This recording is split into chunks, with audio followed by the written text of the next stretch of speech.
আসসালামু আলাইকুম। সবাইকে শুভেচ্ছা জানাচ্ছি। মাসুম মাহবুব দেখছেন ওপেন দ্য ইউটিউব চ্যানেল এবং মাসুম মাহবুব ফেসবুক পেজ। পৃথিবীর যেই প্রান্ত থেকে যারা দেখছেন, শুনছেন,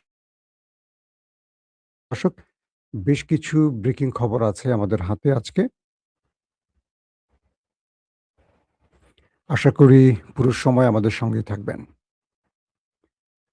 মার্কিন যুক্তরাষ্ট্রের গুরুত্বপূর্ণ তেলের ট্যাংকারে অ্যাটাক করে ইরান যুদ্ধ সম্প্রসারিত করল। বলা হচ্ছে এবার নতুন মিশরে অ্যাটাক করেছে, যেটা আমি আপনাদের কালকে বলেছি। কিন্তু কাল রাতে আরেকটি খবর দিয়েছিলাম যে ইরান সারপ্রাইজ অ্যাটাক করেছে মার্কিন ঘাঁটিকে টার্গেট করে জর্দানে। অর্থাৎ ৩ দিন যুদ্ধ বন্ধ থাকার পর ইরান হুট করে নিজ থেকে স্বপ্রণোদিত হয়ে মার্কিন ঘাঁটিতে প্রথম অ্যাটাক করল। এর আগে কখনো ইরান প্রথম অ্যাটাক করেনি। তার পাল্টা জবাব দিয়েছে আমেরিকা। ইরানের মধ্যে ব্যাপক হামলা চালিয়েছে মার্কিন যুক্তরাষ্ট্র। পাশাপাশি তুরস্ক এবং ইরানের ইসরায়েলের মধ্যে টানাপোড়েন শুরু হয়েছে। তুরস্ক বিরুদ্ধে এবার ইসরায়েল আমেরিকার কাছে শুধু নালিশ নয়, নতুন অস্ত্র কেনার চুক্তি করতে ছুটে গেছে। এবং হামলার ইরাকে ইরান সমর্থিত টার্গেটে হামলা করে সৌদি এবং যুক্তরাষ্ট্র ইরানের টার্গেটে আবার পড়েছে। তার মাসুল দিতে হয়েছে এবার আমেরিকাকে। প্রিয় দর্শক, চলুন আমি আপনাদেরকে গুরুত্বপূর্ণ একটা করে সেই খবরগুলো দেওয়ার চেষ্টা করছি। প্রথমেই আমি চলে যাচ্ছি আমেরিকা গেল রাতে, অর্থাৎ যে রাতের পর আমরা লাইভ শেষ করে সময়টা পার করেছি, সেই সময় মধ্যরাতে যে ইরানের উপর হামলা হয়েছে তার বিস্তারিত খবরগুলো একটু জানাবার চেষ্টা করছি। বলা হচ্ছে মার্কিন সেন্ট্রাল কমান্ড তারা স্পষ্ট করছে গণমাধ্যমে জানিয়ে যে তারা ক্ষেপণাস্ত্র, ড্রোন ও সামুদ্রিক স্থাপনা সহ আইআরডিসির কয়েক ডজন লক্ষ্যবস্তুতে সফল অ্যাটাক করেছে। মার্কিন সেন্ট্রাল কমান্ড জানিয়েছে গভীর রাতে মধ্যপ্রাচ্য মধ্যপ্রাচ্যে মার্কিন বাহিনীকে লক্ষ্য করে ক্ষেপণাস্ত্র হামলার চেষ্টার জবাবে মার্কিন বাহিনী ইরানের বিরুদ্ধে একটি কড়া হামলা করেছে। বড় মাপের হামলা করেছে। মার্কিন বাহিনীর উপর ক্ষেপণাস্ত্র হামলার চেষ্টার জবাবে ২৯ জুলাই তারা বলছে মার্কিন বাহিনীর উপর হামলার চেষ্টা। তারা বলছে না যে হামলাটি সফল হয়েছে। মানে ইরান যে হামলাটি সফলভাবে করেছে এটা বলছে না। তারা বলছে যে চেষ্টা। তার মানে তারা বোঝাচ্ছে ইরানের হামলাটা সফল হয় না। এটা হলো তাদের কৌশল। তারা বলছে ২৯ জুলাই রাত ১০ টায় মার্কিন সেন্ট্রাল কমান্ড ইরানের বিরুদ্ধে একটি ব্যাপক হামলা শেষ করেছে, সম্পন্ন করেছে।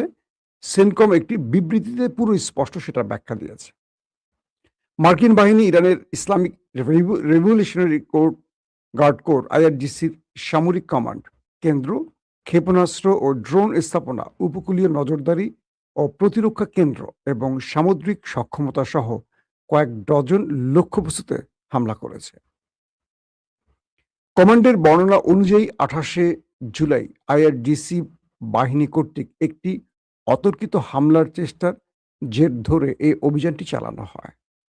যখন ইরান মধ্যপ্রাচ্যে অবস্থিত মার্কিন বাহিনীকে লক্ষ্য করে একাধিক ব্যালিস্টিক ক্ষেপণাস্ত্র নিক্ষেপ করে, তখন তারা প্রতিশোধ হিসেবেই এই জবাবটি দিয়েছে। পাশাপাশি ইরানের সব ক্ষেপণাস্ত্র সফলভাবে প্রতিহত করা হয়েছে এমনটিও দাবি করছে। ইরান যে একদিন আগে মার্কিন ঘাঁটিগুলোকে টার্গেট করে অ্যাটাক করেছে, সবগুলোকে প্রতিহতের দাবি করছে তারা। মার্কিন সামরিক বাহিনী জানিয়েছে ৫০,০০০-এরও বেশি মার্কিন সেনা বর্তমানে মধ্যপ্রাচ্য জুড়ে মোতায়েন রয়েছে এবং তারা অত্যন্ত অত্যন্ত সতর্ক, মনোযোগী ও মারাত্মক প্রস্তুতি আছে। ৫০,০০০ সেনা ইরানের বিরুদ্ধে লড়াই করার জন্য সদা প্রস্তুত, এটি জানাচ্ছে। ইরানের গণমাধ্যম জানিয়েছে যে দক্ষিণ ইরান জুড়ে মার্কিন ক্ষেপণাস্ত্র হামলার নতুন ঢেউ চলাকালে দেশটির কেশম দ্বীপের একটি আবাসিক এলাকা আক্রান্ত হয়েছে। তসনিম তসনিম নিউজ এজেন্সি জানিয়েছে খুজেস্তান প্রদেশের আহবাজে বিকট বিস্ফোরণের শব্দ শোনা গেছে এবং এই হামলার কারণে শহরের কিছু অংশে বিদ্যুৎ বন্ধ হয়ে গেছে। অর্থাৎ এই সিভিলিয়ান অঞ্চলগুলোকে আমেরিকা আবার টার্গেট করছে। কয়েকটি তথ্য জানিয়েছে যে সূত্র জানিয়েছে এবং জর্দানও জানিয়েছে তারা ইরানের 5টি ক্ষেপণাস্ত্র প্রতিহত করেছে। অন্যদিকে ইরানের আইআরজিসি বলছে তারা দেশটির একটি মার্কিন বিমান ঘাঁটিতে হামলা চালিয়ে সেটাকে ধ্বংস করে দিয়েছে। অর্থাৎ ইরান বুধবার যে অ্যাটাকটা করলো তার পাল্টা জবাবটি আমেরিকা দিয়েছে রাতে। এখন আমেরিকা দাবি করছে যে তারা ইরানের হামলা প্রতিহত করেছে। আর ইরান বলছে যে না, আমাদের হামলায় জর্দান ব্যাপক ক্ষতিগ্রস্ত হয়েছে আর যার জবাব আমেরিকা দিয়েছে। তো আমেরিকার জবাবের ধরন দেখে বোঝা যাচ্ছে যে আমেরিকা ক্ষতিগ্রস্ত হয়েছে, কিন্তু তারা স্বীকার করছে না। পাশাপাশি আরেকটি স্টেটমেন্ট পাওয়া গেছে, সেটি হলো জর্দানের সেনাবাহিনী বৃহস্পতিবার জানিয়েছে যে তারা ইরান থেকে দেশটির থেকে ছড়ে আসা 5টি ক্ষেপণাস্ত্র প্রতিহত করেছে এবং কিছু ক্ষেপণাস্ত্র ভিতরে আশ্রয় পড়েছে এবং তারা বলছে যে এখনো কোনো হতাহতের কোনো খবর তারা পায়নি বা এমন কোনো ঘটনা তাদের সামনে ঘটেনি। মানে এটিও আমেরিকার শিখিয়ে দেয়া স্টেটমেন্ট। যদি তাই হবে তাহলে তারা এত বড় হামলায় কেন ইরানকে আবার আক্রান্ত করলো? দর্শক, আরো কয়েকটি তথ্য জানাচ্ছি আপনাদের। যুক্তরাষ্ট্র ইরানের উপর যে শক্তিশালী হামলা করেছে, যুক্তরাষ্ট্রের আরেকটি স্টেটমেন্ট বলছে তারা কেশম দ্বীপ, বন্দর আব্বাস, আবাদান ও বুশেহরে অ্যাটাক করেছে এবং ইরাক দেশটিতে মার্কিন সৌদি হামলার নিন্দা জানিয়েছে। আমরা গতকালকে বলেছিলাম যে ইরাকের উপর সৌদি এবং আমেরিকা একটা বড় হামলা করেছে, কিন্তু ইরাক নীরব থেকেছে। অবশেষে ইরাক সরকার এটা নিন্দা জানিয়েছে। পপুলার মোবিলাইজেশন ফোর্স জানিয়েছে এই হামলায় তাদের 20 জন যোদ্ধা নিহত হয়েছে এবং 32 জন আহত হয়েছে। আর ইরানি গণমাধ্যম জানিয়েছে ইরাকে যুক্তরাষ্ট্র ও সৌদি আরবের যৌথ হামলায় 4 জন ইরানি উপদেষ্টা নিহত হয়েছে। মার্কিন মধ্যস্থতায় যুদ্ধবিরতি সত্ত্বেও গাজায় এখনো কিন্তু ইসরায়েল হামলা চালিয়ে যাচ্ছে। এর মধ্যে বলা হচ্ছে ইসরায়েলি হামলায় 2 ফিলিস্তিনিকে হত্যা এবং 1 ডজনেরও বেশি সাধারণ ফিলিস্তিনিকে আহত করা হয়েছে। পাশাপাশি লেবাননের জাতীয় সংবাদ সংস্থা জানিয়েছে যে রাতভর দক্ষিণ লেবাননের বেশ কয়েকটি গ্রামে ধারাবাহিক বিস্ফোরণে কেঁপে উঠেছে। অর্থাৎ ইসরায়েল আবারও লেবাননে হামলা শুরু করেছে, এই তথ্যটি তারা জানিয়েছে। ইসরায়েলি বাহিনী মধ্যরাত থেকে ভোর পর্যন্ত আল মানসুরি, মাজদাল জৌন এবং মাজরাত বুয়ুত আল সিয়াদ শহরে নিয়ন্ত্রিত ধ্বংসযজ্ঞ চালিয়েছে। লেবাননের গণমাধ্যমটি বলছে এই অভিযানের পাশাপাশি ওয়াদি আল হুজেইর ও ওয়াদি আল সালুকি উপত্যকায় ভারী মেশিনগানের গোলাবর্ষণের শব্দ পাওয়া গেছে। এখন পর্যন্ত বিস্তারিত তথ্য জানা যায়নি যে কত লোক সেখানে মারা গেছে। দর্শক, আমরা মোটামুটি আজকের একদম লেটেস্ট খবরগুলি আপনাদেরকে একটা একটা করে জানিয়ে দিলাম। এবার কিছু বিশ্লেষণে আসতে চাই, যে বিশ্লেষণটি আপনারা শোনার জন্য ওয়েট করছেন। প্রথম বিশ্লেষণটি হলো ইসরায়েলের নেতানিয়াহু এখন আমেরিকা আছেন। তার আমেরিকা থাকার কয়েকটা উদ্দেশ্যের একটি হলো ইরানে যেন আমেরিকা বড় মাত্রা অ্যাটাক করে এবং ইরানের মধ্যে গোয়েন্দা তথ্যের আলোকে ইসরায়েল জেনেছে তারা 60% সমৃদ্ধকরণ ইউরেনিয়ামকে 90% পৌঁছে দিয়েছে। অর্থাৎ পারমাণবিক বোমা তৈরির কাঙ্ক্ষিত লক্ষ্যে ইরান পৌঁছে গেছে। একটি সূত্র বলছে যে ইরান নিউক্লিয়ার তৈরি করে ফেলেছে, অর্থাৎ নিউক্লিয়ার ওয়ারহেড তৈরি করে ফেলেছে এবং শীঘ্রই ইরান তার খাইবার শেখান বা আরো যে নতুন ভেরিয়েন্টের মিসাইল তৈরি করেছে যেগুলো আপগ্রেডেড, সেই মিসাইলগুলোতে এই ওয়ারহেডগুলো বসিয়ে যে কোনো অঞ্চলে যে কোনো দূরসীমায় অ্যাটাক করতে পারে। তাই ইরানের উপর দ্রুত এই অ্যাটাকটা জরুরি। দ্বিতীয়ত হলো আমেরিকা যেন তুরস্ককে F-35 কোনোভাবে বিক্রি না করে, পাশাপাশি ভূমধ্যসাগরে তুরস্কের তাণ্ডব থেকে বাঁচার জন্য একটা নতুন চুক্তি করতে চায় ইসরায়েল আমেরিকার সাথে এবং সেখানে তারা চাচ্ছে যে একটা নতুন P-8 পোসাইডন আকাশযান এটা কেনার জন্য। এখন এটার যে ব্যয় বা এটার দাম, ইসরায়েল এটা কিনতে মানে খুব বড় রকম সংকটে পড়বে, কারণ যুদ্ধকালীন সময় তাদের অর্থনীতির মোটামুটি 12টা বেজে 13টা বেজে গেছে।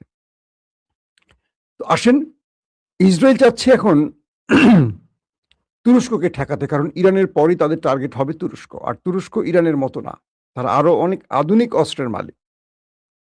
ইরান এখন পর্যন্ত তার যুদ্ধে ড্রোন আর মিসাইলের ব্যবহারটি দেখিয়েছে।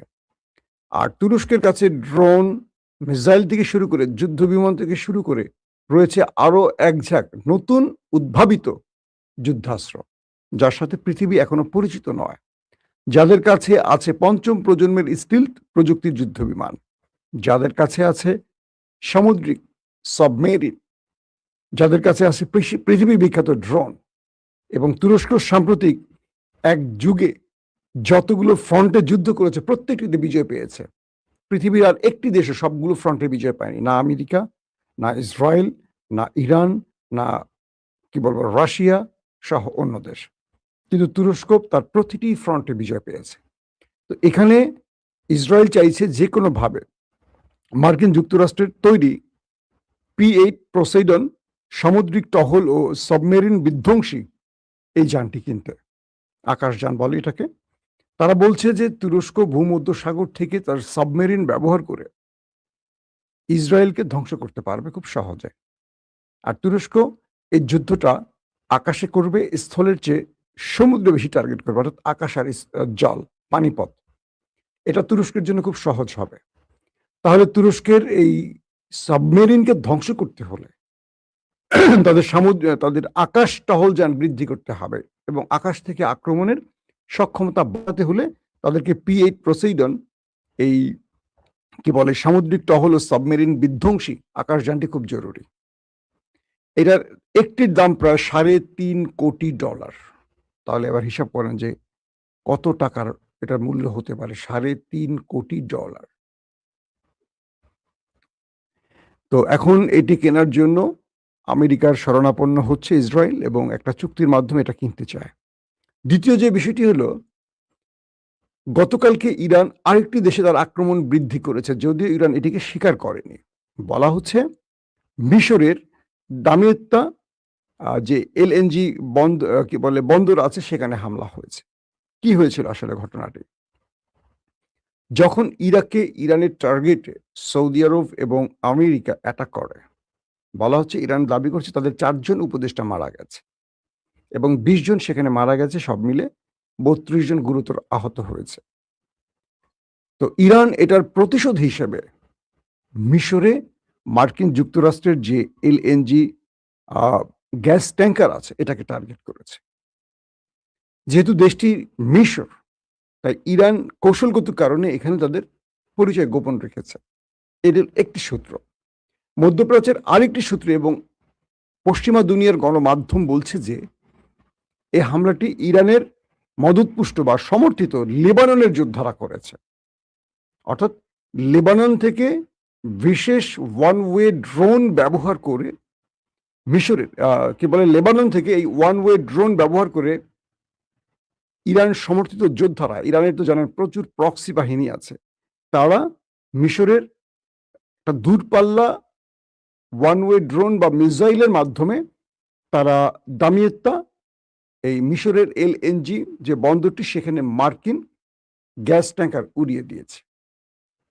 এবং আমেরিকা এই আক্রমণের পর এটুকু বুঝতে পেরেছে যে এই অঞ্চলে ইরানের হাতে তারা নিরাপদ নয়, কারণ সিরিয়া তো ইরানের আক্রমণ হয়ে গেছে। যে সিরিয়াতে আক্রমণের কথা ছিল না বলে আমেরিকা সেখানে গোপনে আশ্রয় নিয়েছিল। তাদের সেন্টকমের উপরস্থ অফিসাররা, যুদ্ধের যে বড় বড় কর্মকৌশল ঠিক করা জেনারেলরা, তারা সিরিয়াতে বসে অনেক প্ল্যান করছিল, সেইখানেও পর্যন্ত ইরান হিট করেছে। এবার ইরানের আক্রমণটি মিশরে চলে আসা, তারা ঘাবড়ে গেছে যে তাদেরকেও আর বোধহয় ছাড় দেবে না, কারণ মিশরের হামলাটি ইরানের খুব কৌশলগত একটি টার্গেট। এবার মিশরের থাকা আমেরিকা প্রতিনিয়ত টেনশনে থাকবে, এবং আমেরিকাকে ইরান বোঝাচ্ছে যে তুমি পৃথিবীর যেই প্রান্তে আছো আমি আছি। পাশাপাশি মিশরের এই ডিস্টেন্স, যেটাকে দূরপাল্লার আমরা বলি, এই অ্যাটাকটি দিয়ে ইরান বুঝিয়েছে তাদের ঘরে এরকম ডিস্টেন্সের বা দূরপাল্লার আরো ক্ষেপণাস্ত্র আছে বা আরো লং ক্ষেপণাস্ত্র আছে, যেগুলো তারা টার্গেট মতো ব্যবহার করবে, সময় মতো ব্যবহার করবে। এদিকে ইরানের সময়সীমা প্রায় চূড়ান্ত, যে কোনো সময় ইউক্রেনে ইরান হামলা করবে, কারণ ইরানের একটি জাহাজে ইউক্রেন হামলা করেছে, এবং ইরান যখন ইউক্রেনকে ডেকে এনেছে তাদের অ্যাম্বাসেডরকে, তিনি এটার জন্য দুঃখ প্রকাশ করেছেন। শোনা গেছে কাল রাতে ইউক্রেন তার পররাষ্ট্রমন্ত্রী আব্বাস আরাকচি ইরানের পররাষ্ট্রমন্ত্রীকে ফোন দিয়ে দয়া ভিক্ষা চেয়েছে। তারা বলছে যে, আমাদের ভুল হয়েছে জনাব। আমরা রাশিয়ার ফাঁদে পা দিয়েছি। আমাদেরকে এ যাত্রায় ক্ষমা করুন।" আর ইরানের পররাষ্ট্রমন্ত্রী বলছে যে, "তোমরা আমাদের জাহাজে হামলা করে যে ক্ষতি করেছো তার ক্ষতিপূরণ দাও দ্রুত, বাঁচতে হলে। নতুবা আমাদের টার্গেট লকড। যেকোনো সময় সুইচ টিপবো, তোমার গুরুত্বপূর্ণ কিছু একটা উড়ে যাবে। যেটা তুমি আমার ধ্বংস করছো তার চেয়ে ৪ গুণ মূল্যের কিছু আমি ধ্বংস করে দেব।" তো এই পরিস্থিতিতে এখন ইউক্রেনের পররাষ্ট্রমন্ত্রী ইরানের পররাষ্ট্রমন্ত্রীর কাছে ফোন করে এখন দয়া ভিক্ষা চাচ্ছে যে, "আমাদেরকে অ্যাটাক করো না, আমরা ভুল করছি। আমাদের ভুলের মাসুল হিসেবে আমরা কি করতে পারি?" আর ইরান বলছে, "আমাদেরকে ক্ষতিপূরণ দাও।" যদি ক্ষতিপূরণ ইরান পেয়ে যায়, সেক্ষেত্রে অ্যাটাকটি হয়তোবা করবে না। কারণ ইরান আরেকটা ফ্রন্টে এখন যুদ্ধ ছড়াতে চাচ্ছে না। আমেরিকাকে আগে শায়েস্তা করে কন্ট্রোলে আনুক। আর যদি তারা কোনো ক্ষতিপূরণ না দেয়, সেক্ষেত্রে ইরান যেকোনো সময় শুনবেন যে অ্যাটাক করে বসছে ইউক্রেনে। প্রিয় দর্শক, আজকের মতো শেষ করছি। ইনশাআল্লাহ আজকে আবারও চেষ্টা করব বিকেল বা সন্ধ্যায় আরেকবার লাইভে আসতে। আর মধ্যরাতে থাকি আপনাদের সাথে প্রতিদিন। আল্লাহ সুস্থ রাখলে, ভালো রাখলে আপনাদেরকে এবং আমাকে আবারও দেখা হবে। সে পর্যন্ত প্রত্যেকে ভালো থাকবেন। আল্লাহ হাফেজ।